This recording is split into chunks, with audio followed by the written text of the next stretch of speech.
जय सिया राम। प्रविसी नगर कीजिए सब काजा, हृदय राखी कौशलपुर राजा।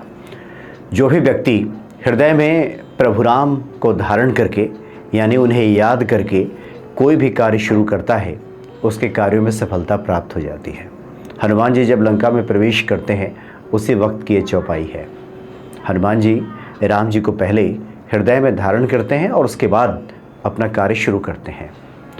तो जो भी व्यक्ति हनुमान जी को हृदय में धारण करके प्रभु राम को याद करके सुंदर कांड का पाठ करता है, तब तो निश्चित तौर पे उसके संकटों का भी निवारण हो ही जाता है, उसको भी अपने कार्यों में सफलता प्राप्त हो ही जाती है।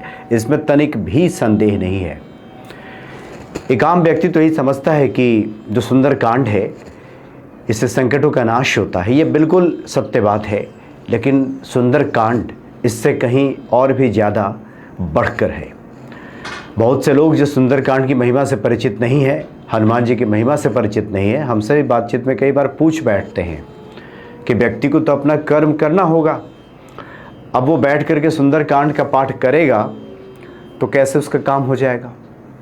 इसमें तो हनुमान जी की प्रशंसा की गई है और प्रभु राम के कार्यों को संवार रहे हैं, इसकी बात की गई है। ये बात तो ठीक है, लेकिन हमें अपने कार्यों को तो संवारना पड़ेगा, उसमें लगना पड़ेगा, भिड़ना पड़ेगा, संघर्ष करना होगा, तब जाके चीज़ें ठीक होंगी।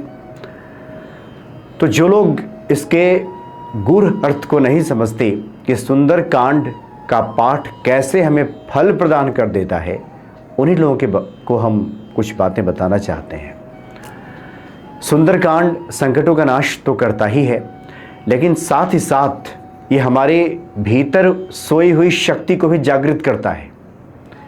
इसलिए जिन लोगों को लगता है कि हनुमान जी आकर कार्य करते तो दिखाई नहीं देते जीवन में, फिर कैसे संकटों का नाश हो जाता है।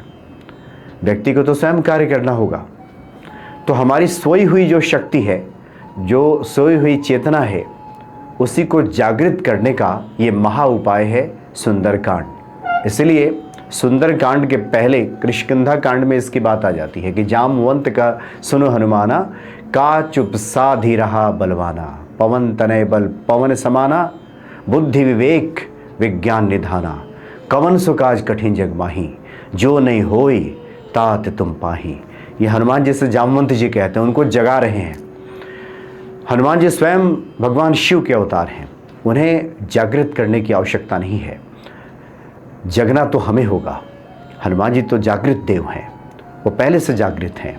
वो तो कथाएं आती हैं ये बताने के लिए प्रतीकात्मक रूप में कि मनुष्य के भीतर भी चेतना सोई हुई है, जागृत अवस्था में नहीं है।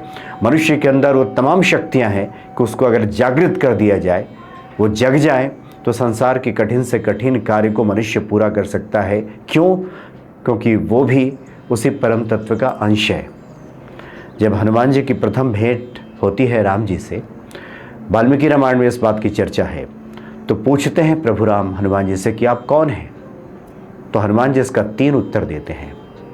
कहते हैं कि जीव की दृष्टि से देखा जाए तो मैं जीवात्मा, आप परमात्मा। देह की दृष्टि से देखा जाए तो आप मेरे स्वामी हैं और मैं आपका सेवक हूँ, मैं आपका दास हूँ। लेकिन अगर तात्विक दृष्टि से देखा जाए तो जो आत्मा, वो परमात्मा, जो आप हैं वही मैं हूँ। यानी मनुष्य के भीतर वो तमाम शक्तियाँ हैं जिससे वो अपने कार्यों को संपादित कर सकता है, लेकिन ये सब शक्तियाँ सुसुप्त अवस्था में हैं। पता ही नहीं है कि हमारे भीतर कौन सी शक्ति है। मनुष्य सब कर सकता है, ये पता ही नहीं है, सब शक्तियाँ सोई हुई हैं। इसलिए जब व्यक्ति सुंदर कांड का पाठ करना शुरू करता है तो उसके भीतर की चेतना जागृत होने लगती है, झंकृत होने लगती है, एक स्पंदन होने लगता है, एक वाइब्स उसके चारों तरफ प्रकट होने लगता है। और अदृश्य रूप से हनुमान जी की जो शक्तियां हैं, जो आपने देखा होगा तस्वीरों में कि यहाँ से ऊर्जा निकली और व्यक्ति के भीतर प्रविष्ट हो गई। तो सुंदरकांड ऐसा है कि सुंदरकांड के भावार्थ से परिचित होकर क्या कुछ कह रहे हैं गोस्वामी जी। जो सुंदर चरित्र है हनुमान जी का, उसके बारे में जानकर जो लोग सुंदरकांड का पाठ करना शुरू करते हैं, सुंदरकांड की शक्तियों से वो अपने को अलग नहीं रख सकते। वो शक्तियाँ व्यक्ति में प्रविष्ट करती हैं और उसके भीतर सोई हुई चेतना को जागृत कर देती हैं।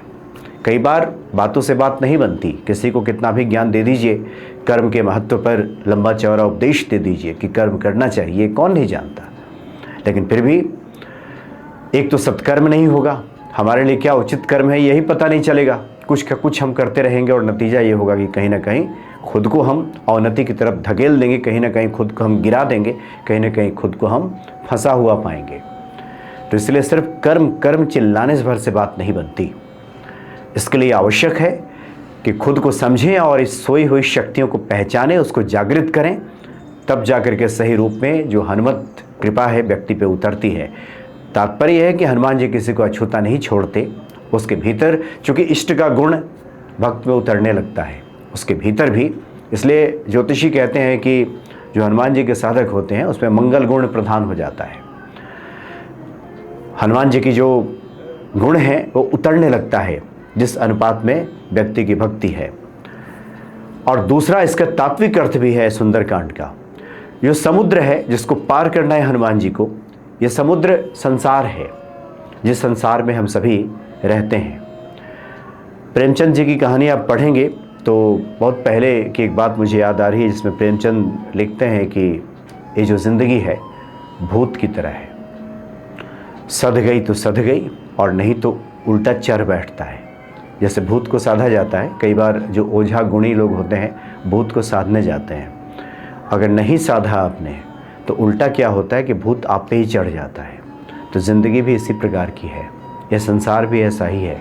जिसने साध लिया, जिसने इसको समझ लिया वो तो पार पा गया, नहीं तो ये संसार, ये ज़िंदगी उल्टा चढ़ बैठती है, फिर व्यक्ति को कोई चारा नहीं मिलता।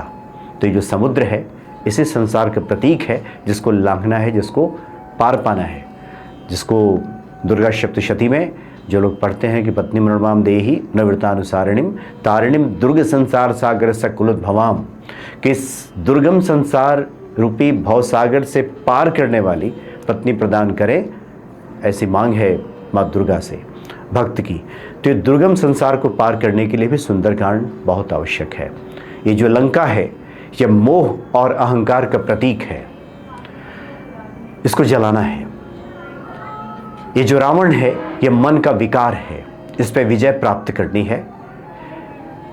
मन का विकार क्या है? काम क्रोध लोभ अहंकार, ये सब मन के विकार हैं, इस पर विजय प्राप्त करनी है। और बिना हनुमान जी की कृपा के ये संभव नहीं हो सकता, व्यक्ति इसमें खुद को फंसा हुआ पाएगा। सीता जी कौन है? ये आत्मा के प्रतीक हैं। और राम कौन है? ये परमात्मा है।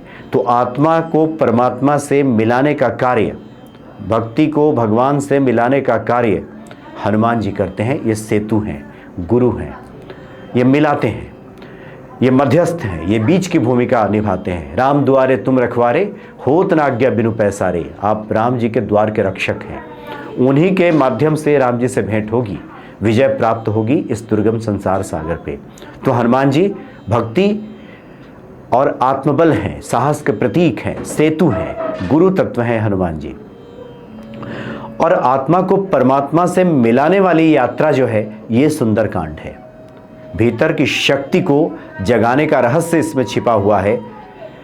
अहंकार से इसमें सेवा की यात्रा है, जो कि पूरे सुंदरकांड में हनुमान जी कहीं नहीं कहते कि मैंने किया है, ये सब तव प्रताप रघुराई, ये सब आपका ही प्रताप है, आप ही की कृपा से हम सभी कार्यों को संपादित कर रहे हैं।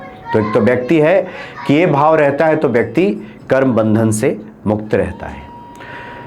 तो भूली हुई शक्ति, भक्ति, ईश्वर से संबंध, ये सब सुंदरकांड करता है। ये सिर्फ मनोकामना पूर्ति का साधन तो है ही, उपाय तो इसमें छुपा ही हुआ है, संकटों का निवारण तो हो ही जाता है, लेकिन जो हमारी भूली हुई शक्तियां हैं जिससे हम विस्मृत हैं, पता ही नहीं है कि हम कौन हैं, ये याद दिलाने वाला है सुंदरकांड। भक्ति को जगाने वाला है सुंदरकांड और ईश्वर से संबंध स्थापित कराने वाला है सुंदरकांड। यानी जीवन को चतुर्दिक रूप से सुंदर बनाने का जो कार्य करता है वो सुंदरकांड करता है।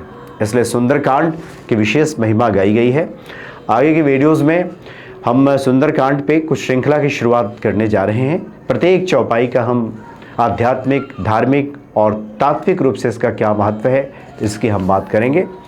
जो लोग सुंदरकांड का पाठ करना चाहते हैं वो लोग थोड़ी बहुत तैयारी कर लें, और तैयारी इस प्रकार की है कि बस पहले तो है कि इन चीज़ों को समझ करके, अर्थ को समझ करके, इस रहस्य से परिचित होकर के मन बना लें। उसके बाद का रास्ता स्वयं हनुमान जी बना देते हैं। मन में पहले भाव आना चाहिए कि हम पाठ करने जा रहे हैं। सुबह स्नान आदि क्रिया से निवृत्त होकर के हनुमान जी के सामने बैठ जाइए, लाल आसन बिछा लीजिए। हनुमान जी का विग्रह है, हनुमान यंत्र आपके घर में स्थापित है, तो हनुमान यंत्र के सामने, हनुमान जी के विग्रह के सामने पुष्प वगैरह अर्पित कर दीजिए। हनुमान जी को चोला चढ़ा दीजिए अगर विग्रह है तो। एक लोटे में जल और दिया जला करके हनुमान जी को पुष्प और नैवेद्य अर्पित करके, कुछ मिष्टान अर्पित करके, उसके बाद हाथ में जल लेकर के उनसे प्रार्थना कीजिए कि जो जीवन की समस्याएं हैं उसको दूर करें और सब मंगल ही मंगल है। अगर हमारा भाव इस प्रकार का है कि जय विधि राखे राम तही विधि रहिए, आपने जैसे रखा है वैसा ही हम प्रसन्न हैं, फिर भी हम आपकी प्रसन्नता के लिए ये पाठ करने जा रहे हैं। तो जितने दिनों का हम संकल्प लेना चाहते हैं या फिर हम चाहते हैं कि जब जब समय मिले तब तब हम करेंगे, प्रत्येक मंगल प्रत्येक शनि को हम ये पाठ करेंगे और हनुमान जी के सामने ये हाथ से जल गिरा करके उनसे प्रार्थना करें कि हमारे इस संकल्प में कोई त्रुटि ना हो, विघ्न बाधाएं ना आए, मेरे मन में इस प्रकार का कोई विकार उत्पन्न ना हो जाए। नहीं तो व्यक्ति पाठ करना शुरू करता है, किसी पूजा अनुष्ठान में उतरता है और मन में तरह तरह के विकार उत्पन्न होने लगते हैं। कई बार तो ये बात भी आ जाती है, इससे कुछ होगा भी क्या। ये बात आने लगती है कि हनुमान जी सबकी सुनते हैं, मेरे भी सुनेंगे क्या। ये तमाम तरह के जो विकार उत्पन्न होते हैं, तो इसलिए हनुमान जी को गुरु रूप में ही उनको पुकार करके कि इससे मुझे बचाइए। ये जो तमाम तरह के संशय हैं, विकार हैं, ये मुझे कहीं का नहीं छोड़ेंगे, इसलिए आप मुझे इससे बचाइए। और उसके बाद सुंदरकांड का पाठ आरंभ करें। अगले वीडियोज़ में हम बात करेंगे, प्रत्येक चौपाई की हम बात करेंगे और पूरे सुंदरकांड पे इस भांति चर्चा होगी। और जो भी आपके सुझाव होंगे आप लिख करके भेजिएगा। और साथ ही आप कुछ सुझाव देना चाहते हैं, आप अगर कुछ भावार्थ करना चाहते हैं सुंदरकांड का, वो भी आप लिख करके भेजिएगा तो बड़ा आनंद आएगा। और साथ ही जो लोग भी वीडियोस देखते हैं, जय सिया राम लिखना ना भूलें। प्रत्येक मौके पे हमारी कोशिश होनी चाहिए कि हमारे हाथों से जय सिया राम, वाणी से जय सिया राम निकलता रहे। और अभी तक आपने हनुमान भक्ति की वीडियो को सब्सक्राइब नहीं किया है तो कर लीजिएगा, इससे अन्य लोगों के पास वीडियो पहुंचने में मदद मिलती है। एक बड़ा परिवार हनुमान जी का बनता है। और निश्चित तौर पे ये जो भक्ति की गाथा है, हनुमान जी का जो सुंदर चरित्र है, जितने लोगों तक पहुंचाने में हम सहभागी बनेंगे, हम मतलब हम सभी अलग अलग रूप में सबका योगदान होता है, उतनी ही ज़्यादा हम हनुमान जी की कृपा पात्र खुद को बनता हुआ देखेंगे। जय सिया राम।